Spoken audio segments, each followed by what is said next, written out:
Shalom, salam damai sejahtera buat Bapak Ibu Saudara yang dikasih Tuhan. Puji Tuhan, hari ini kita masuk di dalam hari yang ke-19. Hari yang ke-19 dalam rangkaian 40 hari hidup dalam Mazmur Tuhan. Puji Tuhan, doa saya biar hari ini Bapak Ibu Saudara dalam keadaan yang baik, dalam penyertaan dan perlindungan Tuhan. Saudara, mari kita lanjutkan untuk memperhatikan Mazmur pasal yang pertama, ayat yang pertama sampai yang ketiga.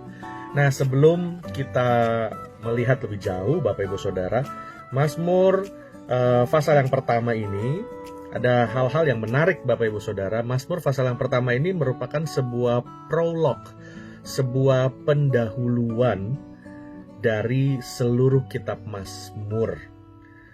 Kitab Mazmur pasal 1 merupakan sebuah prolog, sebuah pendahuluan dari semua pasal yang ada di dalam kitab Mazmur, yaitu 150 pasal.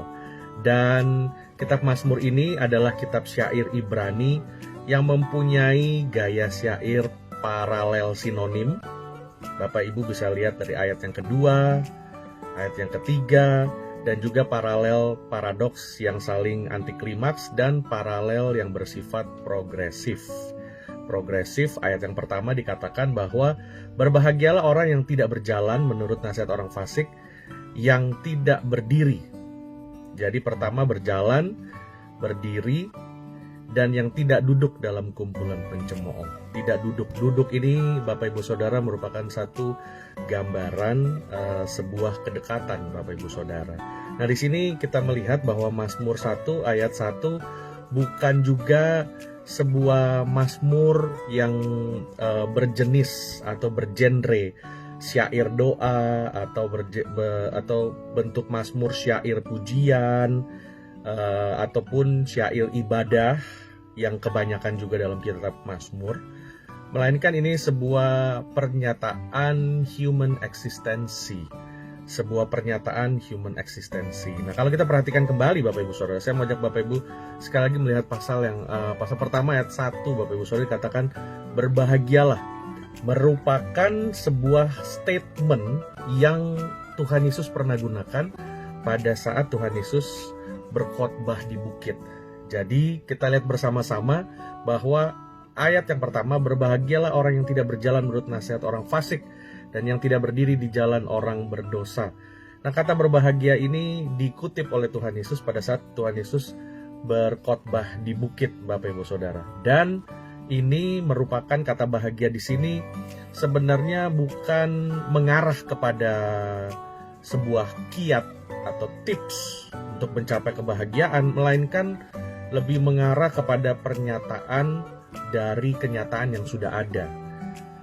Nah, berdasarkan ini, kata-kata berbahagia ini, Bapak Ibu Saudara, merupakan sebuah pernyataan yang bersifat absolut, Bapak Ibu Saudara. Berbahagia.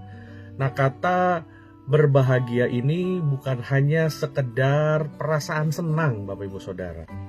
Karena perasaan senang itu bersifat sangat subjektif dan relatif, Bapak Ibu Saudara. Karena kesenangan buat setiap orang atau kebahagiaan buat setiap orang memang berbeda-beda kalau mau diukur, dilihat dari kacamata manusia, Bapak Ibu Saudara. Bahkan ada kebahagiaan buat satu orang kebahagiaan, tapi buat orang lain menjadi air mata. Nah, apa yang Tuhan nyatakan di pasal yang pertama, ayat yang pertama ini, berbahagialah, merupakan sebuah pernyataan absolut yang bersifat benar-benar bersifat objektif dan bukan relatif. Pernyataan absolut yang sifatnya persuasif, mengajak adanya instruksi dan adanya nasihat untuk berubah seperti apa yang Tuhan izinkan, Bapak Ibu Saudara. Untuk berubah menjadi apa, seperti apa yang Tuhan izinkan. Sebuah ajakan yang datang kepada manusia, Bapak Ibu Saudara. Berbahagialah orang yang tidak berjalan menurut nasihat orang fasik, yang tidak berdiri di jalan orang berdosa, dan yang tidak duduk dalam kumpulan pencemooh. Nah, Bapak Ibu Saudara, kita lihat di sini bahwa kata bahagia ini benar-benar menjadi satu hal yang sangat ditekankan sebagai sebuah akibat, Bapak Ibu Saudara. Nah, kita lihat di sini, berbahagialah orang yang tidak berjalan. Ada kata-kata tidak berjalan. Jadi adanya sebuah progres. Dan banyak orang kadang-kadang bilang bahwa hidup itu adalah sebuah perjalanan. Karena itu Bapak Ibu Saudara, kalau kita sebagai orang Kristen, hidup kita juga harus menunjukkan perubahan, progres. Karena hidup merupakan sebuah perjalanan. Dan dikatakan juga Bapak Ibu Saudara, biarlah doa saya hari-hari ini kita dapat kembali mereview dan melihat hidup kita. Mungkin ada hal-hal yang harus kita rubah, mungkin ada hal-hal yang harus kita tinggalkan, mungkin ada hal-hal yang baru yang harus kita mulai kerjakan, yang harus kita mulai pursue, Bapak Ibu Saudara. Karena dikatakan berbahagialah orang yang tidak berjalan menurut nasihat orang fasik, yang tidak berdiri di jalan orang berdosa, dan yang tidak duduk dalam kumpulan pencemooh. Tetapi yang kesukaannya ialah Taurat Tuhan dan merenungkan Taurat itu siang dan malam. Saudara yang dikasihi Tuhan, kita lihat di sini bahwa Tuhan mengajak kita manusia untuk sebuah undangan, untuk datang kepadanya, untuk tinggal di dalam persekutuan dengan Tuhan.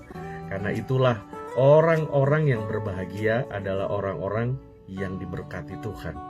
Diberkati bukan selalu berkaitan dengan materi dan keberhasilan, Bapak Ibu Saudara. Tetapi diberkati Tuhan adalah adanya penyertaan Tuhan. Dan segala hal yang Tuhan kerjakan untuk kemuliaan nama Tuhan dan untuk kebaikan kita. Terima kasih Bapak Ibu Saudara, biarlah kita boleh semakin larut di dalam Mazmur ini. Dan doa saya, biarlah kita semakin didewasakan dan dirubah oleh kebenaran firman Tuhan. The truth will set you free. Terima kasih Bapak Ibu Saudara, Tuhan Yesus memberkati.